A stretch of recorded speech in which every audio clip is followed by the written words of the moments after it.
بسم اللہ الرحمن الرحیم۔ توفیق باری تعالیٰ مجھے اور آپ کو فہم قرآن کلاس میں شرکت کا شرف حاصل ہے۔ اللہ کی بارگاہ میں دعا گو ہوں کہ اللہ تعالیٰ میرا اور آپ کا قرآن مجید کو سیکھنے کے لیے مل بیٹھنا اپنی بارگاہ میں قبول فرمائے اور قابل عمل باتوں پر توفیق عمل نصیب فرمائے۔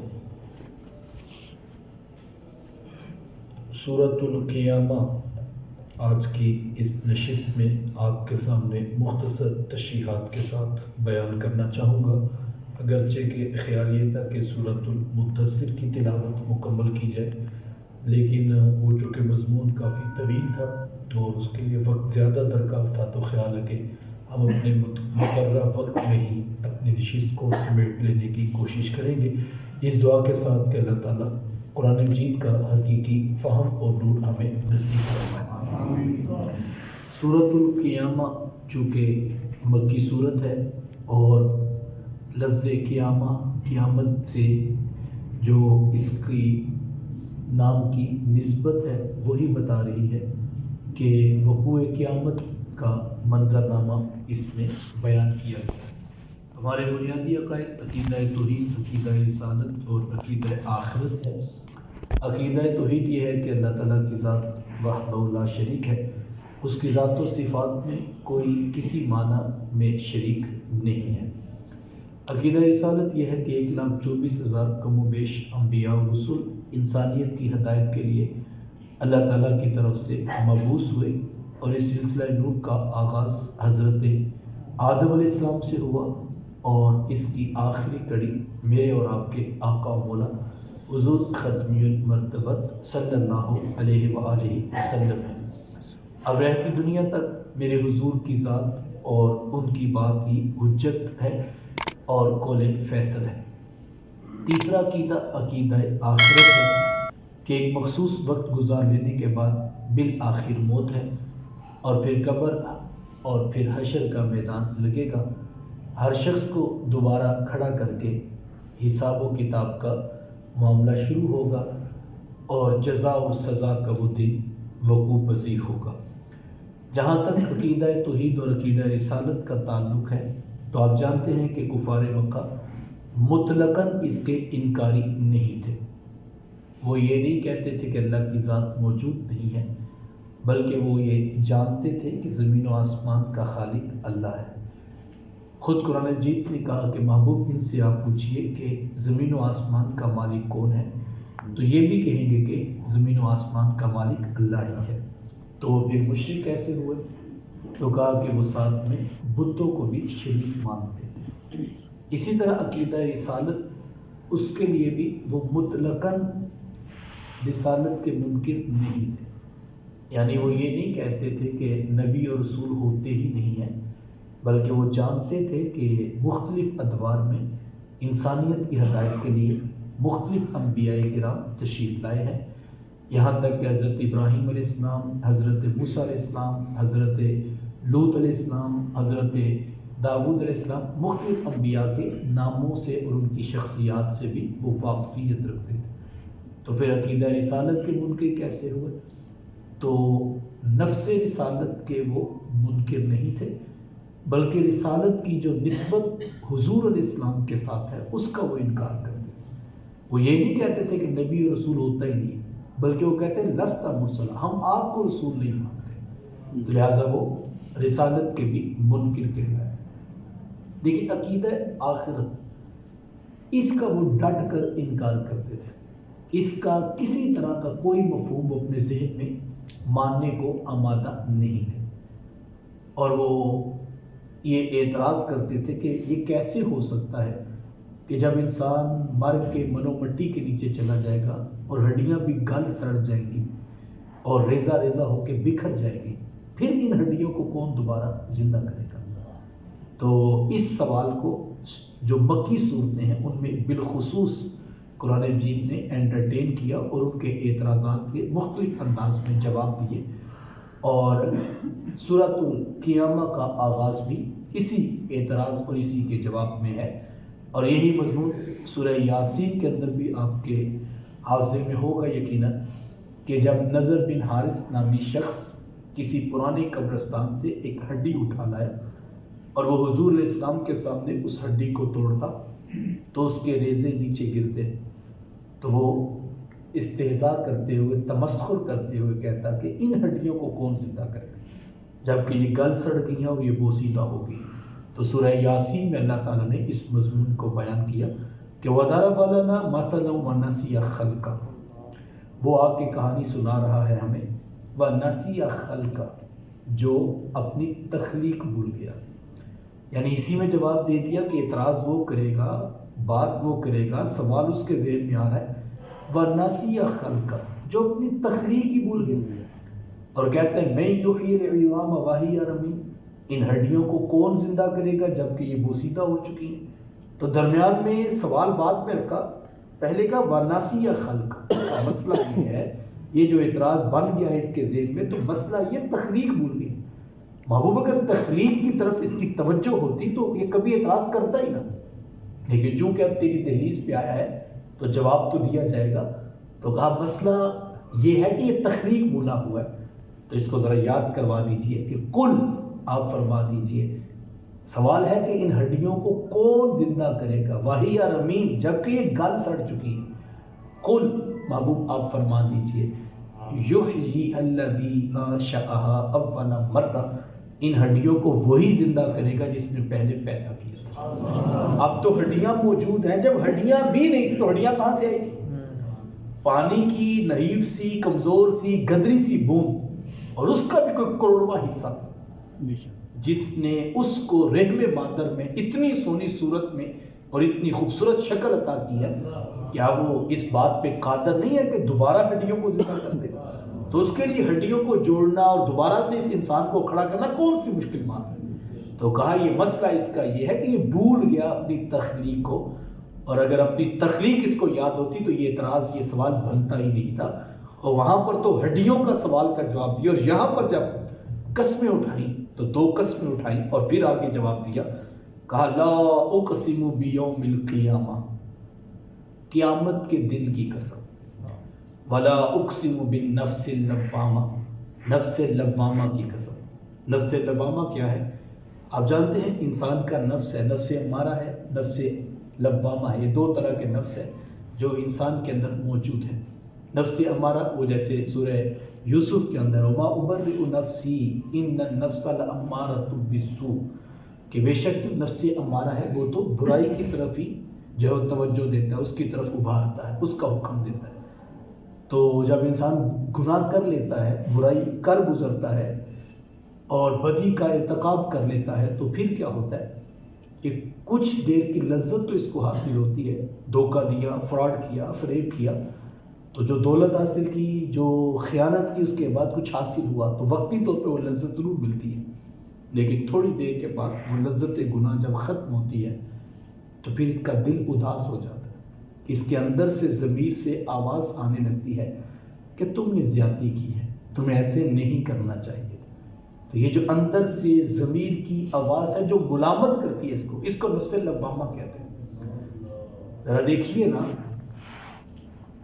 قرآن کے دلائل تو اپنی جگہ پر ہے، اگر انسان قیامت کے بارے میں سوچنا شروع کرے تو ایک قیامت تو صغرا اس کے اندر برپا ہے جو روزانہ فیصلہ کرتی ہے۔ قیامت کا دن کیا فیصلے کا دن ہے، جزا کا دن ہے، سلے کا دن ہے، خیر و شر کا جو فیصلہ وہی ہے نا قیامت۔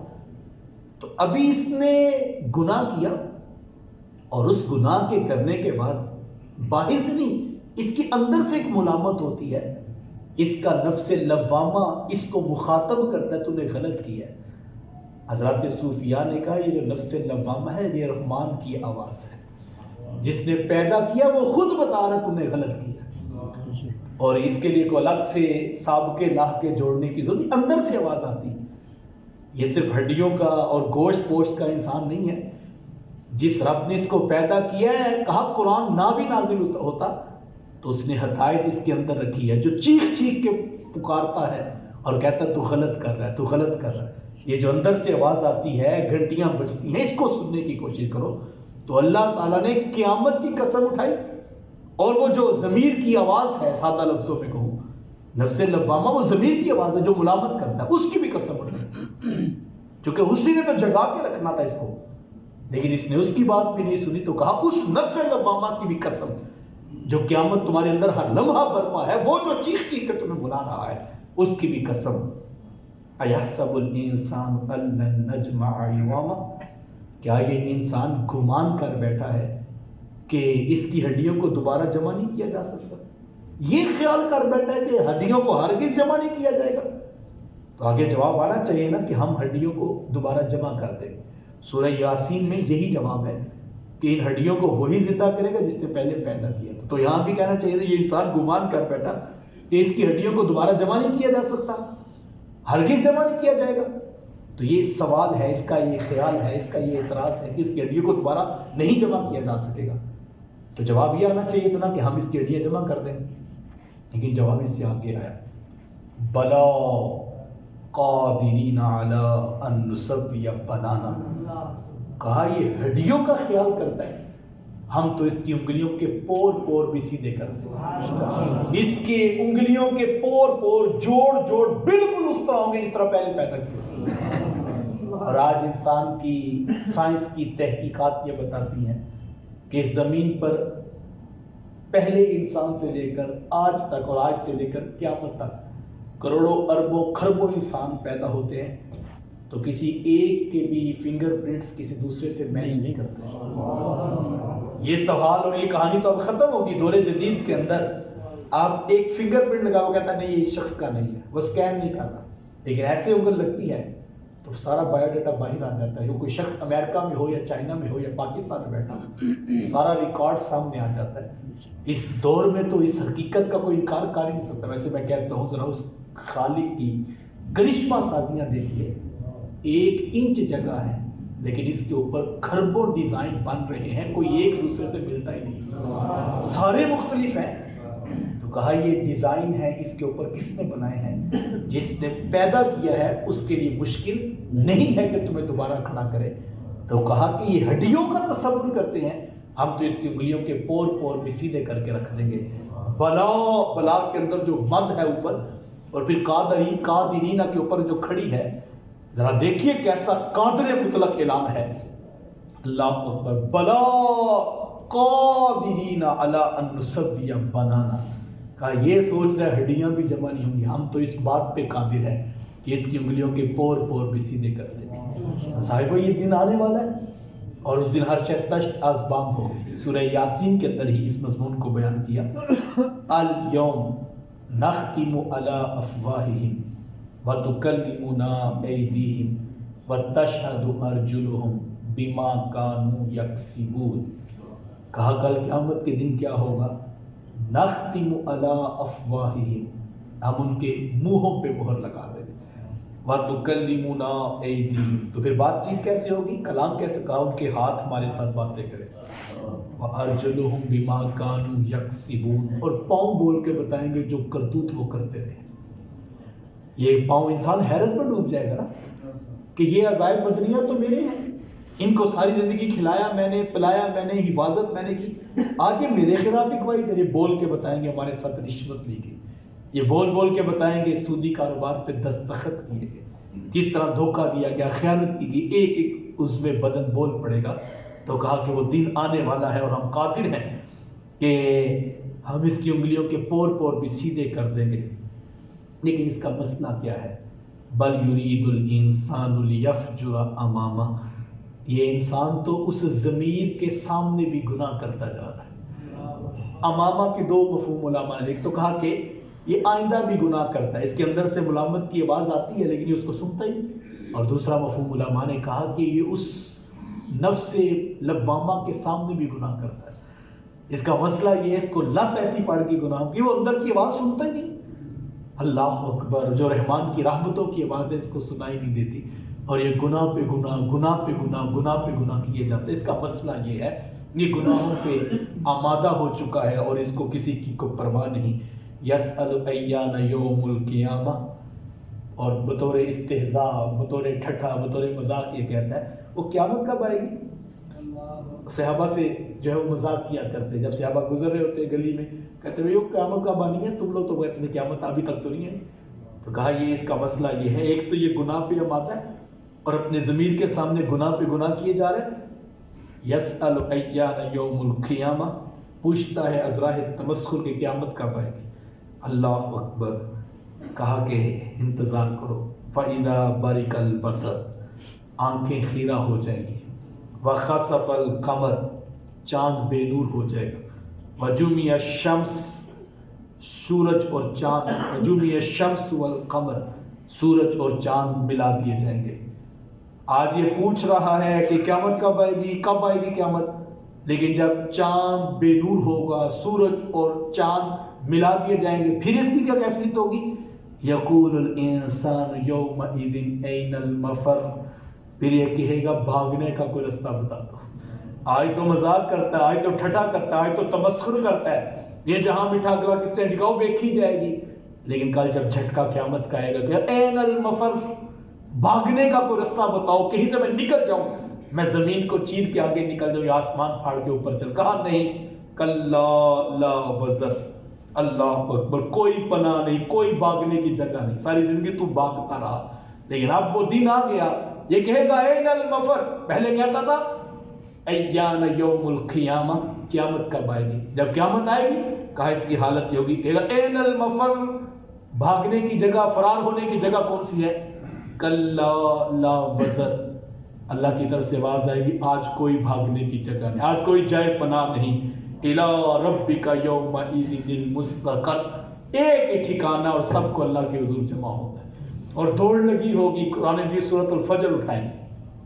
وجاء ربک والملک صفا صفا وجیء یومئذ بجہنم یومئذ یتذکر الانسان وَأَنَّا لَهُ الذِّكْرَى يَقُولُ يَا لَيْتَنِي قَدَّمْتُ لِحَيَاتِي فَيَوْمَئِذٍ لَا يُعَذِّبُ عَذَابَهُ أَحَدٌ وَلَا يُوثِقُ وَثَاقَهُ أَحَدٌ. کتنا سخت دن ہوگا. کہا وَجَاءَ رَبُّكَ وَالْمَلَكُ صَفًّا صَفًّا، اللہ تعالیٰ اپنی پوری شان جلالت کے ساتھ جلوہ فراز ہوگا اور فرشتے لا کے صفوں میں کھڑے کر دیے جائیں گے. ہر شے کتار اندر ہوگی. اور وجیء یومئذ بجہنم، جہنم کو لا کر بھی سامنے رکھ دیا جائے گا. جب جہنم سامنے ہوگی، عرش کا مالک اپنی شان جلالت کے ساتھ جلوہ فراز ہوگا. یہ جو ساری زندگی کہتا تھا ایان یوم القیامہ، قیامت کب آئے گی، اور مسلمانوں بتاؤ کب آئے گی قیامت، یہ جو ساری زندگی ٹھٹا مذاق تمسخر کرتا رہا، پھر اس کو سمجھ آئے گی. کیا کہے گا؟ یومئذ یتذکر الانسان. قرآن کہتا ہے پھر سمجھ آئے گی. آج سمجھ نہیں آ رہی، آج قرآن بتا رہا ہے، آج سمجھ نہیں آ، لیکن جب جہنم سامنے ہوگی پھر اس کو سمجھ آئے. یتذکر الانسان، انسان کو سمجھ آئے گی. کیا سمجھ آئے گی؟ جو بات حقیقت میں دیکھ کے پیغمبروں کی دعوت، مبلغین کی، داعیان اسلام کی بات سمجھ آئے گی. اس وقت کہے گا ہاں یہ بات تو سچی نکل آئی. لیکن کیا کہا گے؟ وَأَنَّا لَهُ الذِّكْرَى. آج سمجھ آنے کا کیا فائدہ، وقت گزر گیا، کہانی ختم ہو گئی. اب سمجھا تو کیا سمجھا، وقت پر کافی ہے ایک قطرہ آب خوش انگام کا. جل گیا جب کھیت برسا بھی تو پھر کس کام کا. آج نے ان کی پناہ، آج مدد مانگ ان سے، کل کو نہ مانیں گے اگر قیامت میں مانیں. کل تو مانے گا. یا تذکر الانسان، بات سمجھ آ جائے گی. لیکن وَأَنَّا لَهُ الذِّكْرَى، اس وقت سمجھ آنے کا کیا فائدہ. تو پھر کیا کہے گا؟ یا لیتنی قدمت لحیاتی، کاش میں نے زندگی آگے کے لیے گزاری ہوتی. لیکن اس وقت کیا کہا؟ لا يعذب عذابه احد ولا يوثق وثاقه احد. اللہ کی طرح عذاب دینے والا اور کوئی نہیں ہوگا، اللہ کی طرح باندھنے والا بھی اس دن کوئی نہیں ہوگا. ان بطش ربک لشدید، تیرے رب کی پکڑ بڑی سخت ہے. وہ دن آنے والا صاحب، اس دن کی خبر ہے جو اسلام دے رہا ہے، اس دن کی خبر ہے جو قرآن دے رہا ہے. اور اس وقت انسان کہے گا این المفر، بھاگنے کی جگہ، کوئی فرار ہونے کا رستہ. کلا لا وزر، کہا جائے گا کوئی پناہ نہیں، کوئی پناہ گاہ نہیں. الی ربک یومئذ المستقر، صرف ایک ٹھکانہ ہے اور وہ رب کے حضور پہنچنا ہے. یُنَبَّأُ الْإِنسَانُ يَوْمَئِذٍ بِمَا قَدَّمَ وَأَخَّرَ. اللہ فرماتا ہے جب یہ ہمارے پاس آئے گا، یُنَبَّأُ الْإِنسان، پھر ہم اس کو خبر دیں گے، ہم اس کو بتائیں گے کیا؟ بما قدم و اخر، اس نے پہلے کیا کیا، پیچھے کیا چھوڑ کے آیا، یہ زندگی کیسے گزار کے آیا، ہم اس کو بتائیں گے، یہ ہم بتائیں گے اس کو یہ دنیا کیسی گزار کے آیا۔ آج یہ سارے نامہ اعمال اس کے ہاتھ میں پکڑا دیے جائیں گے۔ اللہ اکبر! جیسے انسان اپنے نامہ اعمال کی کتاب دیکھے گا تو حیرت میں ڈوب کے کہے گا کہ ہائے اس کتاب کو کیا ہو گیا، اس نے نہ کوئی چھوٹا گناہ چھوڑا نہ کوئی بڑا چھوڑا، اس کو تو میں گناہ سمجھتا ہی نہیں تھا، اس نے وہ بھی لکھ دیا۔ صاحبو یہ ہونے والا ہے، یہ سچی خبر ہے اسلام کی۔ آج تو ایبوں پہ پڑھتے ہیں، آج تو آپ ریکارڈ آف کروا دیجئے، آپ کیمرے کی ویڈیوز ڈیلیٹ کروا دیجئے، آپ محکمے والوں کو رشوت دے دیجئے، آپ ایس ایچ او کو اپنے ساتھ شامل کر لیجئے، آپ پولیس کا محکمہ شامل کر لیجئے۔ یہ آج ہوگا، کل نہیں ہوگا۔ یُنَبَّأُ الْإِنسَانُ بِمَا قَدَّمَ وَأَخَّرَ، کل انسان جب آئے گا تو اس کو بتا دیا جائے گا جو عمل اس نے پہلے بھیجے اور جو اثرات کو پیچھے چھوڑ کے آیا۔ کہا جب کل آئے گا نا اس کو ہم بتا دیں گے یہ کیا کرتوت کر کے آیا۔ لیکن آگے پتہ قرآن نے کیا کہا؟ کہا بل الانسان علی نفسہ بصیرہ، ہم کل بتائیں گے لیکن اگر یہ انسان تھوڑی سی توجہ دے تو اس کو خود بھی پتہ یہ کیا کر کے آیا، اس کو خود بھی پتہ، اس کے اندر کو پتہ یہ کیا کر کے آیا۔ جب بچہ پیپر کا امتحان دے کر آتا ہے تو رزلٹ تو 2 ماہ بعد آنا ہوتا ہے، لیکن اس کو پتہ ہوتا ہے 3 گھنٹوں میں کیا کر کے آیا۔ وہ کہتا ہے ٹھیک ہے پاس ہو جاؤں گا، لیکن اس کو پتہ ہوتا ہے نہیں لکھا تو کچھ بھی نہیں تھا، پاس کیسے ہو جاؤں گا۔ وہ دعائیں کرواتا ہے، تعویذ لیتا ہے، کسی کو کچھ بتاتا ہے، منتیں مانگتا ہے، لیکن اس کو پتہ ہوتا ہے 3 گھنٹوں میں کر کے کچھ نہیں آیا۔ تو کہا یہ مسئلہ ہم کل بتائیں گے اس کو، یُنَبَّأُ الْإِنسَانُ، ہم اس کو خبر دیں گے، بِمَا قَدَّمَ وَأَخَّرَ، اس نے آگے کیا بھیجا اس کے پیچھے کیا، ہم بتائیں گے اس کو۔ لیکن اگر کل کا انتظار کیوں کرے؟ کہا بل الانسان علی نفسہ بصیرہ، یہ اگر تھوڑا سا دھیان دے تو اس کو خود بھی پتہ چلتا ہے یہ کیا کر رہا ہے۔ لیکن اس کا مسئلہ کیا ہے، یہ کیوں نہیں سنتا اس ضمیر کی آواز، اس نفس لوامہ کی پکار کو یہ کیوں نہیں سنتا؟ اس کا مسئلہ یہ ہے ولو القی معاذیرہ، کہا اس کا مسئلہ یہ بہت سارے بہانے تراش لیتا ہے اور عذر تراش لیتا ہے۔ یہ مسئلہ تھا جس کی وجہ سے میں نے رشوت، نہیں میں تو جھوٹ نہیں بولنا چاہتا تھا، بس اس وقت مسئلہ یہ تھا، اور اس طرح کی پوزیشن تو بن جاتی ہے، پھر اس میں تھوڑی سی گنجائش ہوتی ہے۔ یہ بہانے بناتا ہے، ہیلے بناتا ہے، ورنہ اس کو سارا پتہ یہ کیا کر کے آیا ہے۔ کہا یہ وہ حقیقی پیغام ہے جو انسان کے اندر ایک قیامت برپا ہے، اور اسی قیامت پر کل قیامت کا حساب ہونے والا ہے۔ یہ جو اندر خیر و شر کی لڑائی ہے، اللہ تعالیٰ نے خود فرمایا، کہا کہ فَأَلْهَمَهَا فُجُورَهَا وَتَقْوَاهَا، ہم نے اس کے اندر خیر و شر دونوں رکھ دیے ہوئے، یہ اپنے اندر اترے تو اس کو پتہ چلتا ہے خیر کیا اور بنائی ہے۔ میں اکثر کہتا ہوں کہ 80 سے 90% مسائل ہیں جو فطرت پر اللہ تعالیٰ نے رکھے، جو ضمیر میرے اندر موجود ہے مجھے خود بتا دیتا ہے، کسی سے فتویٰ لینے کی ضرورت نہیں ہے۔ یہ مفتی اندر بیٹھا ہو اور یہ مجھے بتاتا ہے کہ تم کیا کر رہے ہیں۔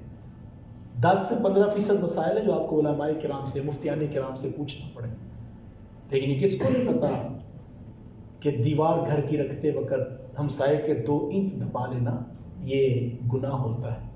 یہ کس کو نہیں پتا بری بست میں کسی کا نام لے کے رسوا کر دینا یہ اچھی بات نہیں ہوتی۔ یہ کس کو نہیں پتا جھوٹا الزام لگا دیا جاتا ہے اور بہو کو رسوا کر دیا جاتا ہے، یہ کس کو نہیں پتا کہ یہ اچھا کام نہیں ہوتا، یہ سب کو پتا ہے۔ کیسے پتا ہے؟ کیا اس نے کوئی مفتی کورس کیا ہوا تو اس کو پتا لگتا ہے؟ کہا نہیں، یہ اس کے اندر مفتی بنا کر بھیجا، یہ اگر اس کی آواز سنتا تو مسئلہ حل ہو جاتا، لیکن اس کا مسئلہ یہ ہے کہ بل الانسان علی نفسہ بصیرہ، اس کو خود سارا پتا ہے۔ ولو القی معاذ، اگرچہ بڑے بہانے تراش لیتا ہے، کئی طرح کے عذر بنا لیتا ہے، لیکن اس کو پتا ہے کہ یہ کیا کر رہا ہے۔ اس کا مسئلہ یہ ہے کہ یہ اس آواز کو سنتا نہیں۔ صاحب وہ ضمیر کی اس آواز کو سننے کی کوشش کیا کیجیے، اور یقین جانیے یہ تھوڑا مشکل ہوتا ہے، لیکن جب بندہ رک کے تنہائی میں خلوت میں بیٹھ کر پھر اپنا نامہ اعمال کا جائزہ خود لے اور محسوس کرے کہ میں کیا کر رہا ہوں۔ صبح جاتا ہے دفتر میں تو سب کچھ اچھا لگتا ہے اس کو، رشوت بھی چل رہی ہے، جھوٹ بھی چل رہا ہے، مارکیٹ کے فریب بھی چل رہا ہے، 2 نمبر 10 نمبر 20 نمبر سارا ہی بک رہا ہے، لیکن خلوت کی تنہائی میں یہ بیٹھے تو اس کو سمجھ آتی ہے کہ غلط ہو رہا ہے۔ اگرچہ دوستوں کی محفل میں بیٹھ کے یہ بھی خوش گپیوں میں مصروف ہو جاتا ہے اور کہتا ہے ٹھیک ہے سارا ہی چلتا ہے، وہ کہتے ہیں اتنی بھی بات نہیں ہے، بس دل پہ نہ لیا کرو، انشاءاللہ آہستہ آہستہ ٹھیک ہو جائے گا۔ یہ دل پہ جو لیتا ہے تو اس کی کوئی وجہ ہے، اس کے اندر کسی نے خالق نے خالق نے اس کے اندر کوئی ضمیر پہ مفتی بٹھائے، اس کی آواز سننے کی کوشش کریں، اور جب اس کی آواز سنے گا تو وہ خیر و شر کے اندر فیصلہ کرنے کی طاقت پیدا ہوگی۔ اللہ اکبر۔ یہاں پر وہ مضمون وہی بالکل تسلسل چلتا ہوا آیا اور جو ہے نفس لوامہ تک بات پہنچائی، کہا کہ ہم تو کل بتائیں گے یہ کیا کر کے آیا ہے، لیکن اس کو خود بھی پتہ ہے کہ یہ کیا کر کے آیا ہے، یہ تھوڑا سا غور کرے گا تو اس کے اندر سے آواز آئے گی، اس کو پتہ لگے گا۔ آگے حضور علیہ السلام جب وحی کا نور رسول اللہ صلی اللہ علیہ وسلم کے دل اقدس پہ نازل ہوتا تو شوق فراوان اور جلدی جلدی امت تک پیغام پہنچا دینے کا جذبہ، اور قرآن مجید کو حضور جلدی جلدی اپنے زبان نور سے ادا کرنے کی کوشش فرماتے کہ میں جلدی جلدی اس کو محفوظ کر لوں اور پھر لوگوں تک یہ بات پہنچا دوں۔ ایک دائی، ایک مبلغ کا ذرا جذبہ دیکھیے کس طرح کا ہونا چاہیے کہ ادھر قرآن نازل ہو رہا ہے، ادھر دل میں آرزو پیدا ہو رہی ہے جلدی جلدی اللہ کی امانت لوگوں تک پہنچا دوں۔ یعنی اتنا جذبہ ایک مبلغ میں، ایک دائی میں ہونا چاہیے، حضور کی زندگی سے ہمیں حاصل کرنا چاہیے۔ تو آقا کریم علیہ السلام جلدی جلدی زبان کو حرکت دیتے کہ اس کو محفوظ کر لیا جائے اور جلدی جلدی لوگوں تک اس بات کو پہنچا دیا جائے۔ تو اللہ تعالیٰ نے فرمایا کہ لا تحرک بہ لسانک لتعجل بہ، محبوب جلدی جلدی اپنی زبان کو حرکت نہ دیجیے، پریشان نہ ہوئیے۔ اللہ اکبر۔ ان علینا جمعہ وقرآنہ، جس رب نے سینے پہ اتارا ہے وہ زبان پہ بھی جاری کر دے گا۔ حضور جلدی جلدی اس کو محفوظ کرتے دہراتے، کہا محبوب پریشان نہیں ہونا، ان علینا جمعہ، اس کو جمع کرنے کی ذمہ داری بھی ہمارے ذمہ کرم ہے، اس کی حفاظت بھی ہم، انا نحن نزلنا الذکر وانا لہ لحافظون، بے شک یہ ذکر ہم نے ہی نازل کیا ہے اور ہم ہی اس کی حفاظت کریں۔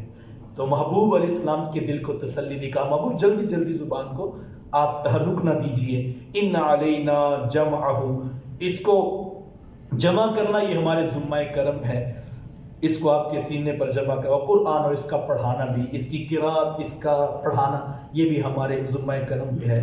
فَإِذَا قَرَأْنَاهُ، پس جب ہم اسے پڑھیں، فَاتَّبِعْ قُرْآنَهُ، تو آپ اس پڑھے ہوئے کی اتباع کیجیے، جس طرح ہم پڑھا دیں محبوب اسی طرح پڑھیے۔ اللہ اکبر۔ مجھے بتائیے، بڑے بڑے شاگرد ہوتے ہیں جناب، بڑے بڑے استاد بھی ہوتے ہیں، بڑے بڑے پڑھنے والے بھی ہوتے ہیں، بڑے بڑے پڑھانے والے بھی ہوتے ہیں، لیکن میرے حضور تو وہ ہیں اللہ اکبر جن کو کائنات عالم کے رب نے خود پڑھایا۔ میں الرحمن علم القرآن، رحمان نے خود قرآن سکھایا۔ کہا محبوب ہم نے جمع کیا اور آپ نے اس کی اتباع کرنی ہے اور ہم اس کو جو ہے وہ پڑھا دیں گے۔ سنقرئک فلا تنسیٰ، جب کوئی بہت کامل استاد اپنے تلمیذ رشید کو پڑھا دیتا ہے تو استاد سارا کچھ اتار دے، لیکن اگر ایک شاگرد کے اندر وہ صلاحیت نہ ہو کہ اس کو محفوظ کر لے، وہ بھول جاتا ہے۔ علم کا ایک مسئلہ یہ ہے کہ انسان بھول جاتا ہے، لیکن رب نے کیا کہا؟ سنقرئک، محبوب پریشان کیوں ہے؟ ہم آپ کو پڑھائیں گے۔ کیسا پڑھائیں گے؟ فلا تنسیٰ، ایسا پڑھائیں گے کہ کبھی بھولیں گے۔ اللہ اکبر۔ مجھے بتائیے وہ پھر کیسا پڑھایا رب نے کہ ایسا پڑھائیں گے فلا تنسیٰ، آپ کبھی بھولیں گے۔ اللہ اکبر۔ تو میرے شیخ فرمایا کرتے کہ وہ پڑھنے نہیں آئے تھے، وہ لوگوں کو پڑھانے آئے تھے۔ اور حضور جب قرآن پیش کرتے تو 40 سال حضور علیہ السلام نے مکے والوں میں گزارے تھے، اور یہ اللہ تعالیٰ کا خاص اہتمام ہوا کرتا ہے کہ اللہ تعالیٰ پیغمبر کی زندگی کا کوئی ایک گوشہ بھی لوگوں کی نگاہ سے اوجھل نہیں رکھتا، تاکہ لوگ اپنی آنکھوں سے دیکھیں یہ نبی کی زندگی، یہ پیغمبر کی زندگی ہوتی ہے۔ تو وہ لوگ جانتے تھے یہ آج تک کسی استاد کے پاس پڑھنے کے لیے نہیں گئے۔ تو جب حضور قرآن پیش کرتے ہیں تو بڑے بڑے فصیح اللسان بھی خاموش ہیں۔ قرآن کہتا ہے اس جیسی ایک صورت لا کے دکھا دو۔ لا وہ رہے ہیں جنہوں نے کسی سے پڑھا نہیں، وہ پڑھے بھی جن کو رب رحمان پڑھانے والا، تو کہا کہ ہم ایسا پڑھائیں گے آپ کبھی بھولیں گے نہیں۔ ثم ان علینا بیانہ، محبوب یہ آپ کے سینہ نور پہ بھی ہم نازل کریں گے، زبان پہ بھی ہم جاری کریں گے، اس کو جمع بھی ہم کریں گے، محبوب اس کی بیان، اس کی تفسیر بھی ہم کریں گے۔ ان علینا بیانہ، اس کو بیان کرنا بھی ہمارے ذمہ کرم پہ ہوگا۔ اللہ اکبر۔ قرآن کی حفاظت تو پھر دیکھیے نا، کہ قرآن نازل بھی ہم کریں گے، دل اقدس پہ بھی ہم اتاریں گے، زبان پہ بھی ہم جاری کریں گے، جمع بھی ہم کریں گے۔ محبوب جیسے ہم پڑھائیں آپ ویسے پڑھتے جائیں، اس کو جاری زبان پہ بھی ہم کریں گے، اور اس کو بیان، اس کا بیان، اس کی تفسیر بھی ہم بیان کریں گے۔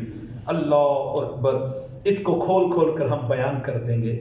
تو یہ محبوب علیہ السلام کے جو ہے وہ دل کو تسلی دے دی، کہا محبوب جلدی نہیں کرنی، ہم خود اس کی حفاظت فرمائیں گے اور آپ کی زبان نور پہ اس کو جاری کریں گے۔ تو مضمون پھر واپس آ گیا وہ جہاں پہ چھوڑا تھا، کہا کہ اس کا مسئلہ یہ نہیں ہے کہ اس کو بات سمجھ نہیں آتی، یہ جو بار بار آگے کہتے ہیں کیسے زندہ ہوں گے، کھڑے کیسے کیے جائیں گے، منو مٹی کے نیچے چلے جائیں گے، ہڈیاں گل سڑ جائیں گے، ان کو سارا پتہ ہے۔ یہ انکار قیامت کا اس لیے نہیں کرتے کہ ان کو بات کا نہیں پتہ، کہا ان کو پتہ ہے، اور ان کو یہ بھی پتہ ہے جو کرتوت ہم کر رہے ہیں پھر قیامت نہیں آنی چاہیے۔ ان کا مسئلہ یہ بہانے بناتے ہیں، اور ان کا دوسرا مسئلہ کیا ہے؟ کہا کہ بل تحبون العاجلہ، تم جو ہے وہ جلدی ملنے والی سے پیار کرتے، تم دنیا سے محبت کرتے، جو تم قیامت کا منظر نامہ تمہیں سمجھ نہیں آ رہا، تمہارا مسئلہ یہ ہے تم دنیا کے دل داتا ہو، تمہارے دنیا کی محبت تمہارے سینوں میں ہے، اس وجہ سے تم انکار کرتے ہو۔ دوسرے مقام پر بھی کہا بل تؤثرون الحیات الدنیا، تم دنیا کی زندگی کو ترجیح دیتے ہو، تم مرنا چاہتے ہی نہیں، چونکہ عیش و عشرت چھوڑنی پڑتی ہے۔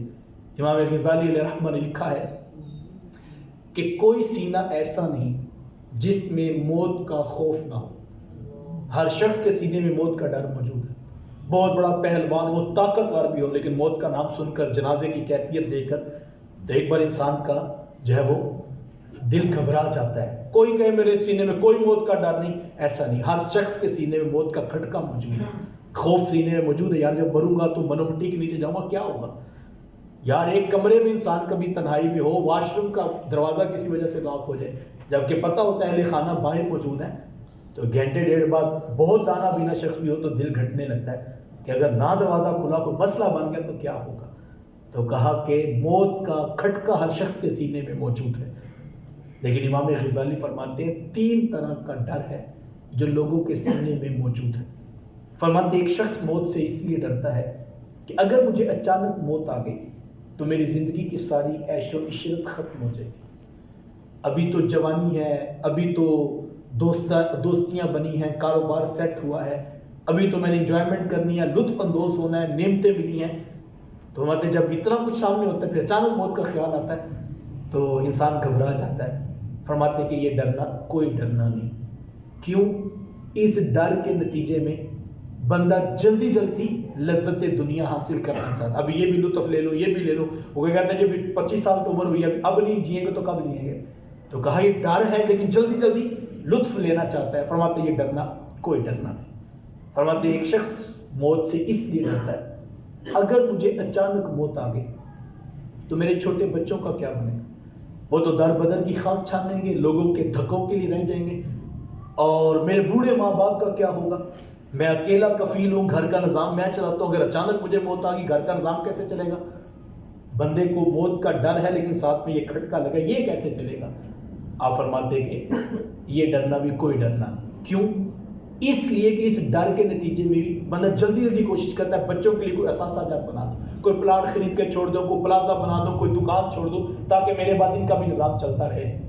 فرماتے یہ ڈرنا بھی کوئی ڈرنا نہیں، کیونکہ اس ڈر کے نتیجے میں بھی دنیا کی ہوس، دنیا کی محبت اس میں بندہ تیز ہو جائے گا۔ ظاہر بات وہ یہ سوچے گا کہ آج میں کچھ بنا دوں تاکہ میرے بچے میرے بعد کچھ تھوڑی سودہ زندگی، یہ تو بھی 4-4 5-5 سال کی بیٹی ہیں، چلو ان کو کچھ مل جائے گا، آج وہ جلدی جلدی جو ہے وہ کچھ کمانا چاہتا ہے، بنانا چاہتا ہے۔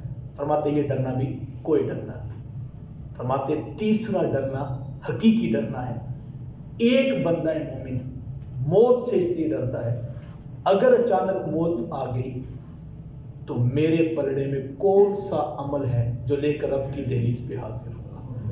یہ کھٹکا مومن کو لگا رہنا چاہیے کہ اچانک موت آ گئی، میں دیکھوں موت تو برحق ہے، اگر آج مجھے مرنا پڑ جائے تو کیا میرے نامہ اعمال میں کوئی اتنی روشنی ہے کہ میں اپنے رب کے حضور حاضر ہو سکوں؟ یہ تصور پیدا کیا جائے تو پھر انسان کا یہ ڈرنا حقیقی ڈرنا ہے، کیونکہ اس ڈر کے نتیجے میں بندہ روزانہ کوشش کرے گا کہ میں نیکی حاصل کروں۔ حضور علیہ السلام سے پوچھا گیا تو آقا کریم علیہ السلام نے کیا فرمایا؟ فرمایا کہ ایک نشان لگایا حضور نے، اور اس کے سامنے ایک لکڑی گاڑی اور ایک لکڑی قریب گاڑی. تو حضور علیہ السلام نے کہا یہ لکڑی یہ بندہ ہے، یہ جو قریب لکڑی ہے یہ اس کی موت ہے، اور یہ جو دور لکڑی ہے یہ اس کی آرزویں اور تمنائیں. کہا موت قریب ہے اور آرزویں دور ہیں، اور وہ وہاں سے کچھ پکڑنا چاہتا ہے جبکہ موت پہلے آ جاتی ہے. اور ایک روایت میں حضور علیہ السلام نے یوں اپنا مبارک ہاتھ رکھا اور اپنی گردن پر رکھتے ہوئے فرمایا کہ یہ بندہ اور یہ بندے کی موت ہے، یعنی بالکل ساتھ جڑی ہوئی ہے. میں نہیں کہتا آپ دنیا نہ کمائیں، ضرور کمائیں، لیکن روزانہ یہ سوچیں کہ میرے پاس کون سا اچھا عمل ہے جو لے کر میں آخرت میں اپنے رب کے حضور حاصل ہوں. آقا کریم علیہ السلام مدینہ کی گلی سے گزر رہے تھے کہ ایک صحابی اپنی والدہ کے ساتھ اپنے کچے مکان پر مٹی لیپ رہے تھے.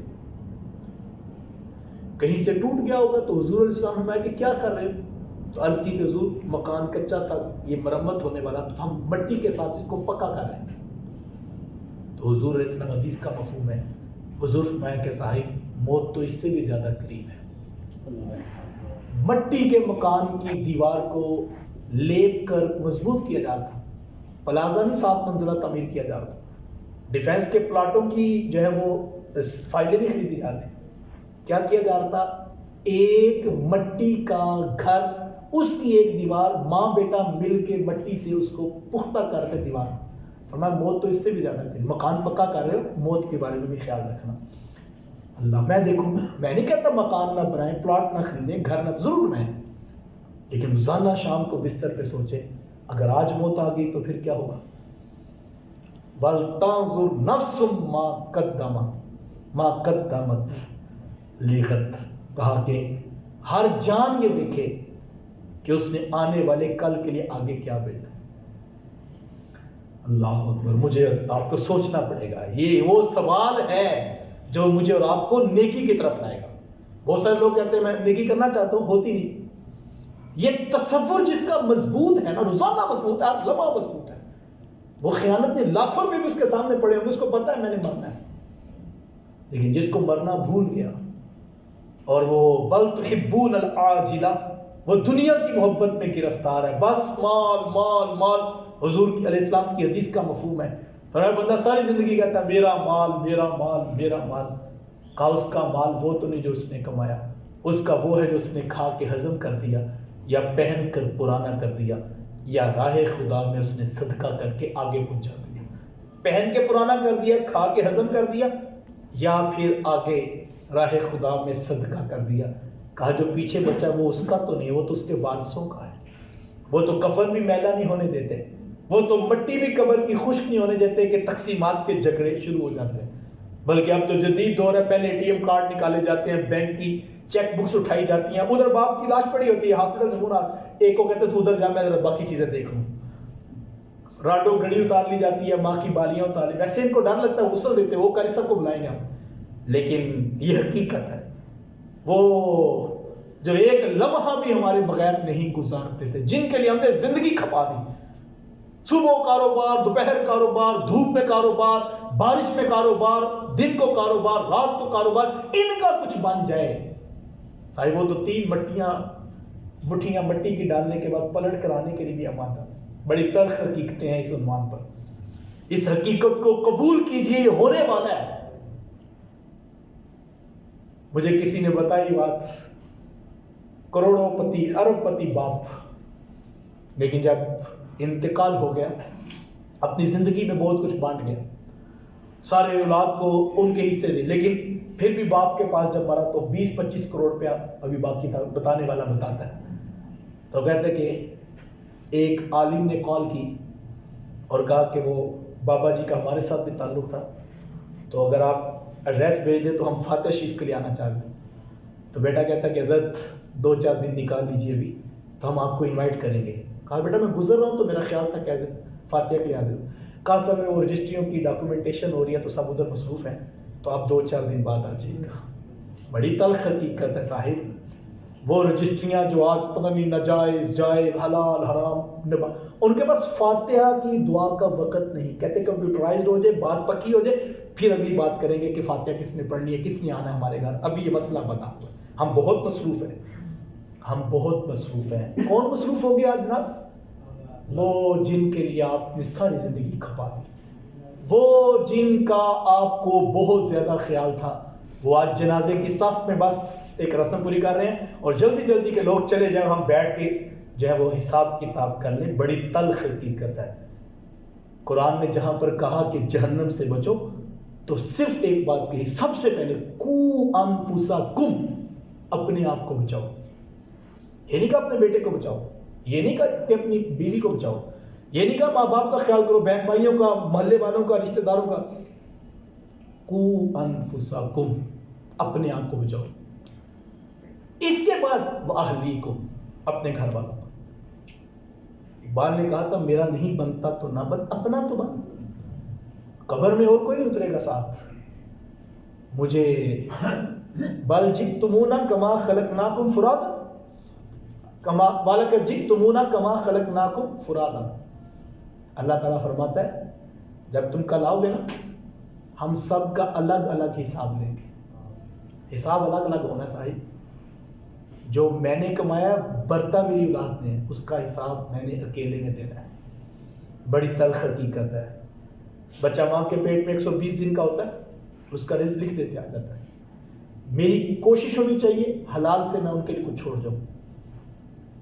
اپنی قبر پر بوجھ نہ ڈالیے گا، اپنی خیانت قبر کے ساتھ نہ کیجیے گا۔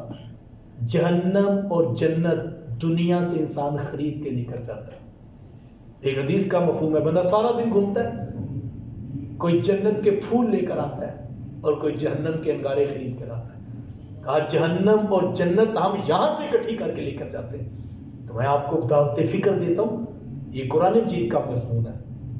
تھوڑے سے اگر آپ مجھے گنجائش دیں بات کرنے کی تو کسی غلط فہمی میں نہ رہیے گا۔ ہمارے ہاں غلط کانسیپٹس ہیں جنہوں نے بنیاد کو بھی ہلا کے رکھ دیا۔ ہم نے فلاں کی بیعت کی ہوئی ہے، فلاں نسبت ہمارے پاس ہوتی ہے، ہم جو ہے فلاں کے مرید ہوتے ہیں، ہم اللہ کے حضور جواب دہ ہوتے ہیں۔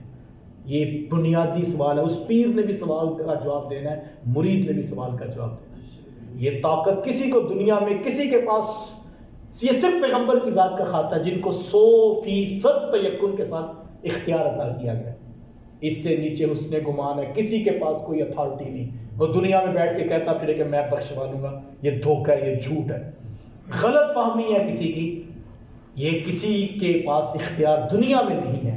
کل اللہ اپنے بندوں پہ کرم نوازیاں فرمائے گا، اپنے بندوں میں سے جس کو چاہے گا شفاعت کا اذن دے۔ وہ اس کو دنیا میں نہیں پتا کہ میں اس درجے کا اہم کریں، اور اگر کوئی دنیا میں یہ بانٹتا پھرتا ہے جڑتے ہیں، وہ جھوٹ بولتا ہے۔ آج تو ہم جس دور میں بستے ہیں، قبر کی بات کرنا یقین جانے حالت بڑی خستہ ہے۔ مجھے اچھی طرح یاد ہے ایک بزرگ وفات پا گئی تو میں جا نہ سکا نہ جنازے پہ نہ تعزیت کے لیے۔ 2-4 دن کے بعد میری ایک جلسے کے اندر ان کے بیٹے سے اسٹیج پہ ملاقات ہوئی۔ وہ خود عالم تھے، ابھی ہم بیٹھے تھے تو چونکہ مجھے پتا تھا گزشتہ دنوں میں بزرگوں کا وصال ہوا ہے۔ جو فوت ہو گئے وہ بھی عالم تھے، جو بیٹے ہیں وہ بھی عالم ہیں۔ تو میں بیٹھا تو میں نے سلام لیا اور میں نے کہا کہ بڑا افسوس ہوا ہے، اللہ تعالیٰ بزرگوں کی بخشش فرمائے کہ وہ دنیا سے رخصت ہوئے۔ ابھی اتنی بات ہوئی تو انہوں نے کہا کہ بخشے تو وہ ہوئے ہیں، دعا کریں اللہ ان کے درجات بلند کرے۔ پیر کی بخشش کی دعا بھی کرنے کی اجازت نہیں ہے، چونکہ اس نے بھی ساری زندگی بتایا میں تو بخشوانے والا ہوں۔ اس نے بھی تو ساری زندگی یہی بیچا نا سودا۔ کتنا ستم وہ اپنی قبر پہ خود کر کے گیا، کیونکہ جب سارا دن کرامتے ہیں، سارا دن یہی کہ شفاعت کروانی ہے، بخشوانا ہے، فلاں ہو جاؤ، فلاں نسبت، تو اب نیچے والوں کو بھی تو ذہن بن گیا کہ یہ والا بھی تو، یہ تو بخشا ہوا ہے، وہ بیٹا ہے۔ اور وہ کہتا ہے تو میں ایک دم ہل گیا، یقین جانے میں ہل گیا، لیکن چونکہ عافیت اسی میں تو خاموشی اختیار میں جی اللہ تعالیٰ ان کے درجات بلند کرے۔ یہ سبق کسی نے پڑھایا ہے تو اپنے ساتھ زیادتی نہ کی، کسی غلط فہمی میں نہ رہیے گا صاحب۔ مجھے اور آپ کو جو اسلوب قرآن نے دیا اس کو سیکھنا ہوگا۔ ذات رسالت مآب صلی اللہ علیہ وسلم کی شفاعت یہ حتمی شفاعت ہے، اور یہی شفاعت کا در ہے، اور ہماری امیدوں کا مرکز اور ہماری تمناؤں اور آرزوؤں میں یہ بات ہے کہ اللہ کے رسول کی شفاعت ہمیں نصیب ہو۔ لیکن اس سے نیچے 100% تیقن کسی کے پاس نہیں ہوتا، اور اگر کوئی یہ سودا بیچتا ہے وہ اپنی قبر کے ساتھ خیانت کرتا ہے اور جانے والوں کے ساتھ اور عقیدت مندوں کے ساتھ بھی خیانت کرتا ہے۔ غلط فہمی سے نکلیے گا۔ قرآن کا مضمون یہی بتاتا ہے کہ ایک دن آنے والا ہے اور اس کے اندر تمہیں اپنے کیے ہوئے اعمال کا جواب دینا ہے۔ یہ حقیقت ہے، یہ تلخ ہے، لیکن اس منصب کی ذمہ داری میں سامنے قرآن رکھ کے بڑی ذمہ داری سے بات کر رہا ہوں۔ آپ کو بھی میں دعوت پیش کرتا ہوں اس مزاج کو سمجھنے۔ یہ میں نے کہا کہ شفاعت کا اذن ہوگا، اس سے آگے اللہ حفاظ کو بھی شفاعت دے گا، اللہ علماء کو بھی شفاعت دے گا۔ وہ کس کس کو ہوگی یہ دنیا میں کسی کو نہیں پتا۔ وہ اعزاز ہے، وہ تقریب ہے، اللہ اپنے بندوں کو عطا کرے گا، اس کا بھی میں انکاری نہیں۔ لیکن دنیا میں یہ امیدیں لگا بیٹھنا کہ بخشش کی دعا بھی کرنے کی آپ کو اجازت نہیں ہے، اور آپ اس پہ ناراض ہو جاتے ہیں کہ پیر صاحب کے لیے بخشش کی دعا کیوں کی ہے، وہ تو بخشوانے والوں میں ہے، تو پھر اس میں تھوڑا سا سوچنا پڑے گا۔ بل تحبون العاجلہ، کہا یہ مسئلہ جو مرنے والا، موت کا، قیامت کا سمجھ نہیں آ رہا، وجہ یہ ہے یہ تم دنیا کی محبت میں گرفتار ہو۔ وتذرون الآخرہ، اور تم نے آخرت کو چھوڑ دیا ہے، تم آخرت کی بات بھی نہیں سنتے۔ کہتے مجھ سے سیدھی سیدھی بات سنائے، کوئی میٹھی سی تقریر سنائے، سبحان اللہ کریں ہم بھی، لطف اندوز ہوں، پیسے پھینکیں، بابا کرے سبحان۔ اب قیمتی وقت نکال کر آئے، 1 منٹ بھی اس دور میں کسی کے پاس نہیں۔ میرے پاس بھی آپشن تھا، میں بھی ایسی خوبصورت تقریر کرتا، پوری مسجد گونج رہی ہوتی ہے اور سبحان اللہ کرتے ہیں، ہم گھروں کو چلے جاتے۔ قرآن کیا کہتا ہے؟ مسئلہ کیا ہے؟ تحبون العاجلہ، محبت دنیا میں گرفتار ہو، وتذرون الآخرہ، آخرت کو چھوڑ بیٹھے ہو۔ کہا وجوہ یومئذ ناظرہ، کہا کل قیامت کا دن ایسا ہوگا کچھ چہرے تر و تاز ہوں گے، خوشبوؤں کی طرح، پھولوں کی طرح مہک رہے ہوں گے، اور وہ خوشگوار تر و تازہ ہوں گے۔ الی ربہا ناظرہ، اپنے رب کے نور جمال کو دیکھ رہے ہوں گے۔ یہ ہونے والا ہے، کہا یہ بھی تو ہوگا کہ وہ اپنے رب کا جمال دیکھ رہے ہوں گے۔ اللہ اکبر۔ ووجوہ یومئذ باسرہ، اور کچھ چہرے اداس ہوں گے، پریشانیاں، نحوستیں ان کے اوپر ہوگی۔ تظن ان یفعل بہا فاقرہ، خیال کرتے ہوں گے کہ ان کے ساتھ سلوک ہونے والا ہے بہت بڑا، ان کو ڈر لگا ہوگا، کھٹکا لگا ہوگا، پتہ نہیں اب آگے کیا ہونے والا ہے، خوف ہوگا۔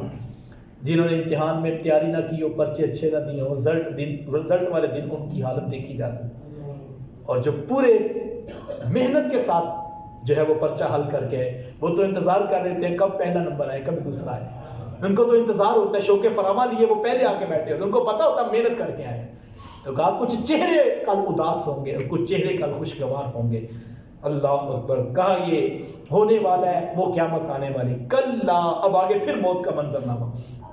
کلا، کہا ہاں، اذا نہیں مانتے ہو لیکن سن لو، اذا بلغت التراقیہ وقیل من راق، کہا جب موت ہنسلی کی ہڈی تک پہنچ جائے گی، روح قبض کی جائے گی تو موت یہاں تک گلے تک پہنچ جائے گی۔ کلا، ہاں ہاں، اذا بلغت التراقیہ، جب پہنچ جائے گی ہنسلی کی ہڈی تک، وقیل من راق، جو پاس بیٹھے ہوں گے وہ کہیں گے کوئی جھاڑ پھونک والا ہے ذرا بلانا، کوئی دم درود والا، کوئی تعویذ والا، کوئی علاج کرنے والا، کوئی طبیب، کسی نکلنے لگی، روح نکلنے لگی تو کوئی کہے گا وکیلا۔ وکیلا کے اندر علماء نے گفتگو کی ہے کہ جب موت کا وقت بالکل قریب آ جائے گا تو ہنسلی کی ہڈی تک موت پہنچ جائے گی، تو ظاہر بات ہے کہ نزا کا وقت ہوگا، تو وکیلا من راق، کیلا کہا جائے گا، یہ نہیں کہا بیٹا کہے گا، یہ نہیں کہا کہ ماں کہے گی، وکیلا کہا اب کیا فائدہ، بیٹا کہے بیٹی کہے، کہانی ختم ہو گئی۔ علماء نے کہا وکیلا کو کوئی کہے گا، کیونکہ اب اس کا کہنا اس کو فائدہ نہیں دے گا، کہانی ختم ہونے لگی، موت گلے کی ہنسلی کی ہڈی تک پہنچ گئی۔ وَظَنَّ أَنَّهُ الْفِرَاقُ، یہ شور مچ گیا، طبیب کو بلاؤ، ڈاکٹر کو بلاؤ، ایمبولینس کو بلاؤ، اس کا یہ مفہوم ہے، کوئی جھاڑ پھونک والے بلا لو، کوئی دم درود والا بلا لو، بڑا سخت ہوتا ہے، لوگ دائیں بائیں یہ شور مچا ہوگا، یہ قرآن کہہ رہا ہے وہ شور مچا ہوگا۔ وَظَنَّ أَنَّهُ الْفِرَاقُ، جس کی موت اس کی ہڈی تک پہنچی ہوگی اس کو پتہ چل جائے گا اب جدائی کا وقت آ گیا۔ وَظَنَّ أَنَّهُ الْفِرَاقُ، اس کو سمجھ لگ جائے گا اب جدائی کا وقت آ گیا، کہانی ختم ہوگی۔ اللہ اکبر۔ وَالْتَفَّتِ السَّاقُ بِالسَّاقِ، پنڈلی سے پنڈلی مل جائے گی، دونوں انگوٹھے باندھ دیے جائیں گے، آنکھیں بند کر دی جائیں گی، کفن دفن کی تیاریاں مسجدوں میں اعلان. وَظَنَّ أَنَّهُ الْفِرَاقُ جس کے اوپر یہ موت آ گئی اس کو پتہ چل جائے گا جدائی کا وقت آ گیا. بَلْتَفَّتِ السَّاقُ بِالسَّاقِ پنڈلی پنڈلی کے ساتھ مل جائے گی. إِلَىٰ رَبِّكَ يَوْمَئِذٍ الْمَسَاقُ رب کی طرف پلٹنے کا وقت آ گیا. کہانی ختم ہو گئی. کون ہوتے تھے جناب؟ سیٹھ صاحب ہوتے تھے. کون ہوتے تھے جناب؟ ایم پی اے صاحب ہوتے تھے، چودھری صاحب ہوتے تھے، علامہ صاحب ہوتے تھے، مفتی صاحب ہوتے تھے، ڈاکٹر صاحب ہوتے تھے، فہامہ ہوتے تھے، بہت کچھ ہوتے تھے. اِلَىٰ رَبِّكَ يَوْمَئِذٍ الْمَسَاقُ کوچ کر گئے ہیں، یا چلے گئے ہیں، رب کی طرف چلے گئے ہیں. وہ سارے عہدے، سارے منصب، سارے ٹائٹل، سارے القابات ختم ہو گئے. اب کیا کہا کہ میت آ رہی ہے، میت آ رہی ہے، جنازہ آ رہا ہے، جنازہ آ رہا ہے. کون ہوتے ہیں؟ چودھری صاحب ہوتے. کہا نہیں جنازہ ہی آ رہا ہے، میت ہی آ رہی ہے. سب کے نام عہدہ، القاب، علامہ، فہامہ. کوئی نہیں کہتا یہ مفتی صاحب آ رہے ہیں، کوئی نہیں کہتا یہ ڈاکٹر صاحب آ رہے ہیں، کوئی نہیں کہتا یہ انجینئر صاحب آ رہے ہیں، کوئی نہیں کہتا یہ ایم پی اے صاحب، کوئی وزیر اعظم، کوئی نہیں. کون آ رہا ہے؟ جنازہ آ رہا ہے. کون آ رہا ہے؟ یہ میت آ رہی ہے. کہا یہ زندگی کی تلخ حقیقت ہے، یہ ہونے والا ہے. اس کا مسئلہ کیا تھا؟ فلا صدق ولا صلی اس نے تصدیق نہ تین باتوں کی، یہ جھٹلاتا رہا. اللہ اکبر. ولا صلی اس نے نماز بھی نہ پڑھی. کہانی ختم ہوگی. ولا صلی اس نے نماز نہیں پڑھی. نماز ختم، سانس ٹوٹ گئی، اعمال کا دار و مدار ختم ہو گیا. اب ولا صلی اس نے نماز بھی نہیں پڑھی. اس کا مسئلہ کیا تھا؟ وَلَٰكِن كَذَّبَ وَتَوَلَّىٰ یہ جھٹلاتا تھا. یہ جہاں بٹھا اگلا کس نے بٹھا او جی دیکھی جائے گی. کہا اس کے مسائل یہ ہیں، یہ تو چلا گیا ہے. یہ جو جھٹلانے والا ہے، یہ نہ نماز پڑھتا ہے نہ تصدیق کرتا ہے، بلکہ یہ جھٹلاتا ہے. وَتَوَلَّىٰ یہ منہ پھیر کے چلا جاتا ہے، غصہ کرتا ہے. ثُمَّ ذَهَبَ إِلَىٰ أَهْلِهِ يَتَمَطَّىٰ یہ اپنے گھر والوں کی طرف نخرے کرتے آتا ہے. میں جھٹلا کے آیا ہوں نبی کی تعلیم کو، میں جھٹلا کے آیا ہوں رسول کے پیغامات کو. یہ نخرے کرتا ہوا اپنے اہل خانہ کے. ثم ذهب الى اهله يتمطى اس نے دین سے منہ موڑا اور یہ نخرے کرتا ہوا اپنے گھر والوں کے لیے آیا. پیچھے سے قرآن کی آواز آتی ہے اولا لک فاولا خرابی ہی خرابی ہے، خرابی ہی خرابی، بربادی ہی بربادی ہے. اس طرف جا رہے ہیں، بربادی ہی بربادی ہے. ثم اولا لک فاولا بڑی بربادی ہے جس کی طرف یہ چلا گیا. ایحسب یہ منہ موڑ کے گیا ہے، یہ دین کو چھوڑ کے گیا ہے. ایحسب الانسان ان یترک سدی خیال کرتا ہے کہ اس کو یوں چھوڑ دیا جائے گا. یہ آج ہمارے پیغمبر کی تعلیم کو چھوڑ کے رسول کا دین سے منہ موڑ کے نخرے کرتا ہوا گیا ہے اور یہ ڈینگے مارتا ہوا گیا. میرا کوئی کچھ نہیں بگاڑ سکتا. کہا یہ گمان کر بیٹھا ہے ان یترک سدی اس کو کوئی پوچھنے والا نہیں. سدا عربی اس اونٹ کو کہتے ہیں جس کی نکیل اس کی گردن پہ ڈال دی جائے، وہ جہاں مرضی جائے. کہا ایسا نہیں ہے، ایک اونٹ تو سدا ہو سکتا ہے جہاں مرضی جائے. انسان بے لگام نہیں ہے، اس کی لگام کسی کے ہاتھ میں ہے. الم یکن نطفۃ من منی یمنی کہا یہ جو ہمارے رسول کے دین کو ٹھکرا کے، یہ نماز کو جھٹلا کے، تکذیب کر کے جو اہل خانہ کی طرف نخرے کرتا ہو گیا ہے، یہ بربادی کی طرف گیا ہے. کیا یہ سمجھتا ہے کہ یہ اس کو کوئی پوچھنے والا نہیں؟ یہ ہے کیا؟ الم یکن نطفۃ من منی یمنی کہا یہ ایک منی کا پانی کا قطرہ نہیں. یہ جو ہمارے پیغمبر کی تعلیمات کو جھٹلا یہ ہے کون ہے؟ اس کی اوقات کیا ہے؟ یہ کھڑا کہاں ہے؟ الم یکن نطفۃ یہ ایک نطفہ نہیں، یہ پانی کی ایک بوند نہیں ہے. لیکن آج یہ بوند کتنی اکڑ میں ہے، یہ ہمارے دین کو جھٹلاتا ہے، یہ ہمارے پیغمبر کی تکذیب کرتا ہے، یہ ہماری کتابوں کا انکار کرتا ہے. یہ ہے کون؟ کہا نطفۃ من منی یمنی یہ ٹپکتے ہوئے پانی کی ایک بوند ہے. ذرا اس کا تکبر تو دیکھو، اس کی رونق تو دیکھو. یہ ہے کون؟ اس کا قد دیکھو کہاں پہنچ رہا ہے، یہ تکبر کے نشے میں. یہ ہے کون؟ نطفۃ من منی یمنی ایک ٹپکتی ہوئی بوند. اس کا تکبر ذرا دیکھو، ہمارے رسول کو جھٹلاتا ہے. ثم کان علقہ پھر اس بوند کو ہم نے جو ہے وہ لوتھڑا بنایا. فخلق پھر ہم نے تخلیق کیا اس کو. فسوا پھر اس کی نوک پلک بھی ہم نے سنبھالی. یہ ہمیں چھوڑ کے جا رہا ہے، یہ ہمارا انکار کر کے جا رہا ہے، یہ ہمارے رسول کی تعلیمات کو جھٹلاتا ہے، یہ اپنی منمانی کرتا ہے. یہ ہے کون؟ اس کو تعارف بھی کروا دیا کہ تم ہو کون. پھر کہا فجعل منہ الزوجین الذکر والانثی اس پانی کی بوند سے ہم نے مرد بھی پیدا کی اور عورتیں بھی پیدا کی. الیس ذلک بقادر علی ان یحیی الموتى کیا ہم قادر نہیں ہیں ان مردوں کو دوبارہ اٹھا لیں گے؟ کہا یہ کہانی ہے، یہ داستان ہے، یہ پیغام یہ ہونے والا صاحب ہو. کوئی مان لیتا ہے، محاسبہ کرتا ہے، پھونک پھونک کے قدم رکھتا ہے، اس کو کامیابی. اس کا چہرہ کل وجوہ یومئذ ناظرہ الی ربہا ناظرہ، اس کا چہرہ تر و تازہ ہوگا، اپنے رب کے جلوے کو دیکھ رہا ہوگا.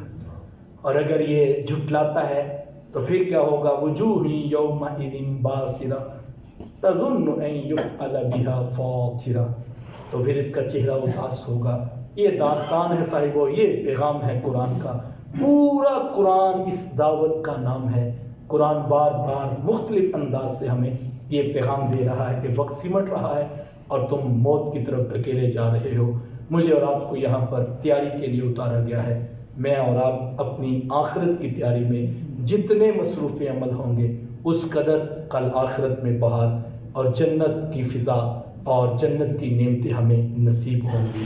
آئیے السلام علیکم یا رسول اللہ.